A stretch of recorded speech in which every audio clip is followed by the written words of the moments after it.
नमस्कार दोस्तों, आप सभी साथियों का मैं संजय सिंह राणा भारतीय सर्वधर्म पार्टी के इस ऑफिशियल प्रोग्राम में आपका हार्दिक स्वागत और अभिनंदन करता हूं। दोस्तों, आप सभी से एक बार पुनः अनुरोध है कि अगर अभी तक आपने हमारा चैनल सब्सक्राइब नहीं किया है, फॉलो नहीं किया है, तो इसे जल्द से जल्द सब्सक्राइब करें, हमें फॉलो करें, जिससे भारतीय सर्वधर्म पार्टी की विचारधारा देश प्रदेश के सभी नागरिकों तक, खासकर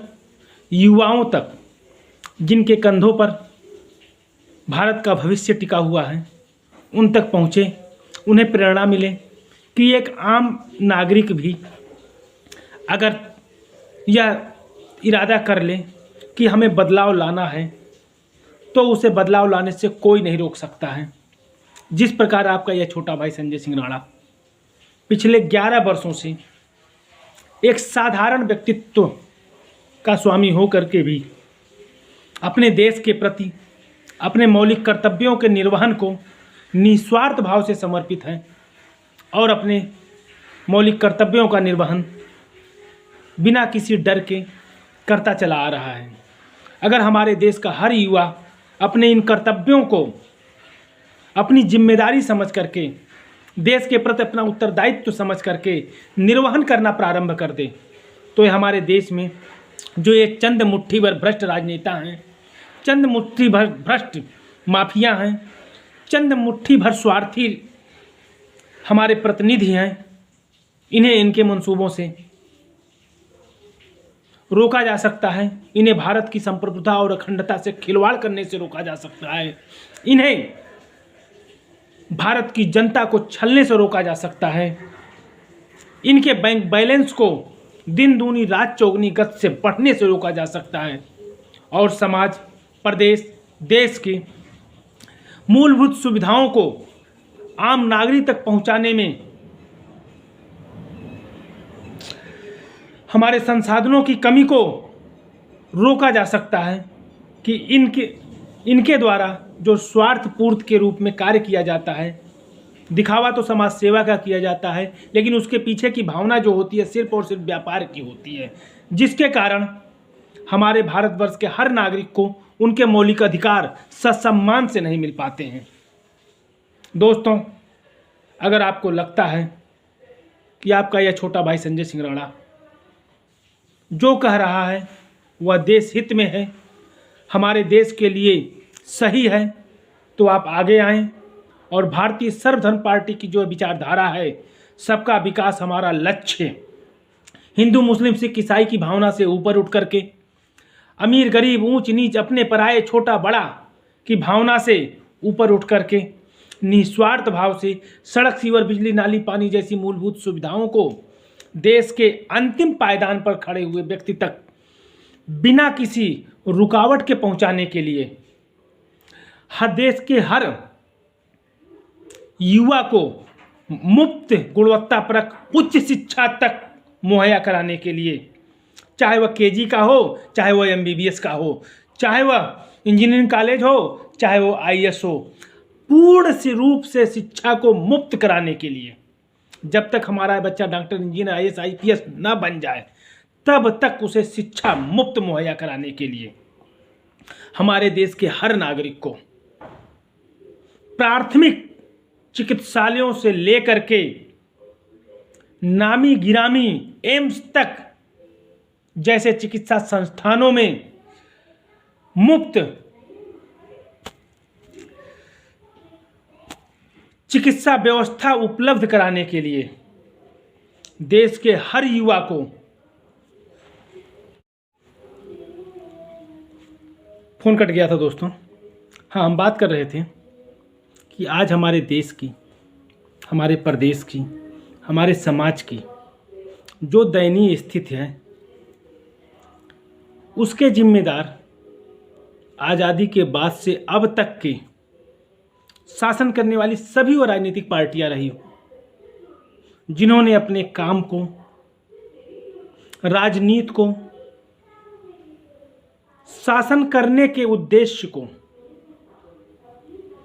समाज सेवा की भावना से न करके सिर्फ और सिर्फ व्यापार की भावना से, सत्ता करने की लालसा से और अपने परायों को राजनीतिक लाभ पहुंचाने के उद्देश्य से शासन किया, जिनका खामियाजा हमारे देश की 135 करोड़ जनता आज तक उठा रही है कि हम आज़ाद हुए 75 वर्ष पूर्ण कर चुके हैं। आज़ादी का अमृत महोत्सव मनाया जा रहा है हमारे देश में, लेकिन हमारे देश के नागरिकों की वास्तविक हालात क्या हैं? सरकार, चाहे पूर्ववर्ती सरकार रही हो, चाहे वह मौजूदा सरकार हो, उस हकीकत को स्वीकार करने की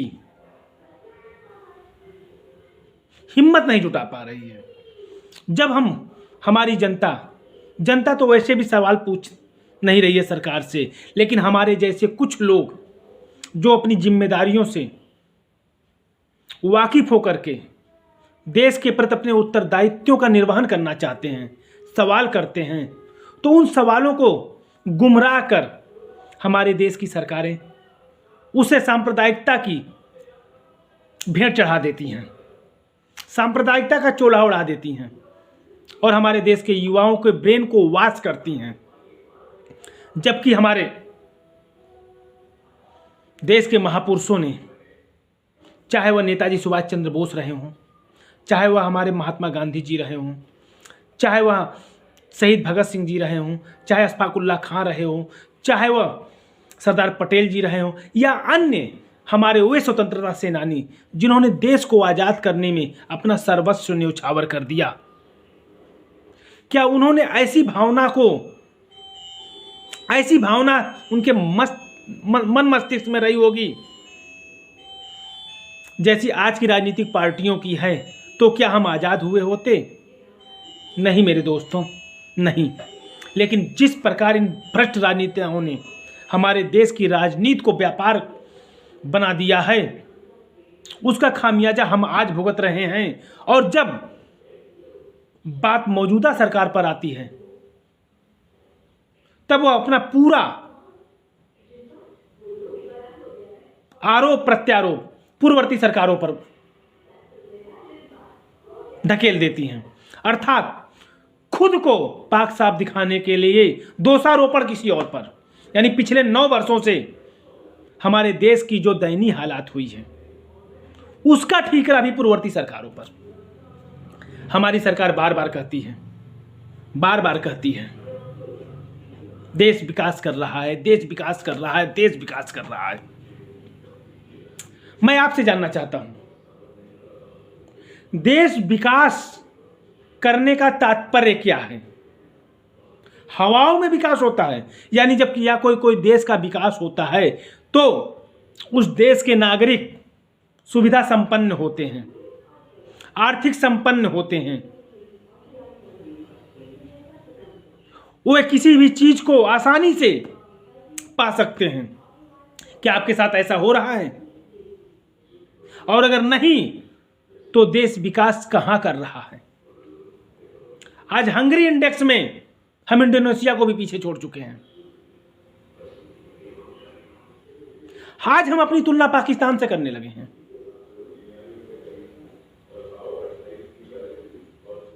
आज हमारे देश के प्रति व्यक्ति जो कर्जे की रकम है वह पहले से कई गुना अधिक हो चुकी है, और हमारी सरकार कह रही है देश विकास कर रहा है। क्या इसी को विकास कहते हैं? दूसरी बात पे मैं आता हूं, हमारी सरकार कह रही है कि मैं देश को आत्म समृद्ध बना रहा हूं, आत्मनिर्भर बना रहा हूं, देश को 10 ट्रिलियन इकोनॉमी की तरफ ले जा रहा हूं। मेरे भाइयों, क्या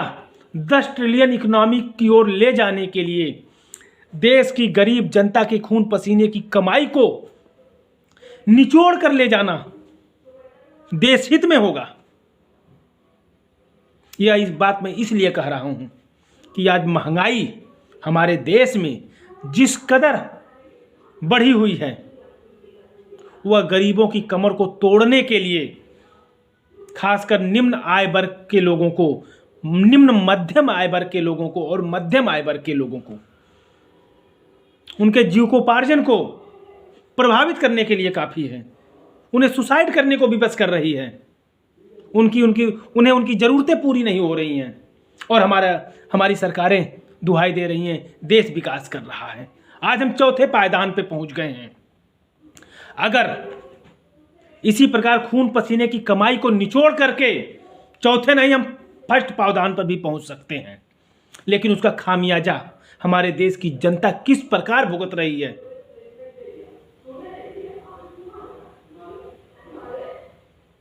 इस पर हमारी सरकार को ध्यान देना चाहिए, सोचना चाहिए, जो कि हमारी सरकार नहीं कर रही है। उदाहरण के तौर पर मैं आपका ध्यान एक उदाहरण देना चाहूंगा। कहा गया है ना कि राजा वही अच्छा है जो दंड भी अगर दे तो कोई भी निर्दोष उस दंड में अधिकारी न बने।